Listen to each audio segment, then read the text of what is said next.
The murder trial of Portland businessman Everton Beachy Stout MacDonald and his co-accused Oscar Barnes in the Home Circuit Court in Kingston was once again stalled on Wednesday.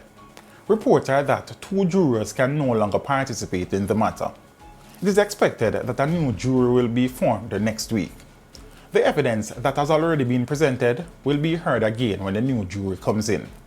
On Tuesday, just 2 days into the trial, it was disclosed that at least 3 jurors encountered challenges, causing delays as defense attorneys, prosecutors, and the journalists waited for one juror to arrive in court. That juror failed to show up. When High Court Judge Chester Stamp arrived in court to preside over the case, he was told that juror number 4 was absent, which made it difficult for him to proceed with the matter.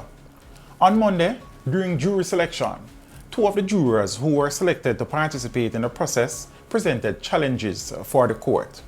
One of them reportedly refused to swear on the Bible or give an affirmation that he would be honest during the trial. According to him, swearing on the Bible goes against his religious beliefs.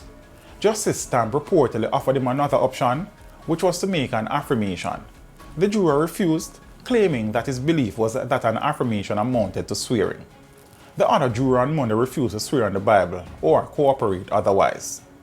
Both of them, who were subsequently replaced, faced punishment for refusing to take up their duties as jurors following numerous attempts by Justice Stamp and the Clerk of Court to have them comply.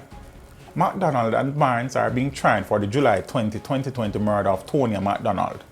Her partially burnt body was found slumped beside her raised car along the Sherwood Forest Main Road in Portland with her throat slashed.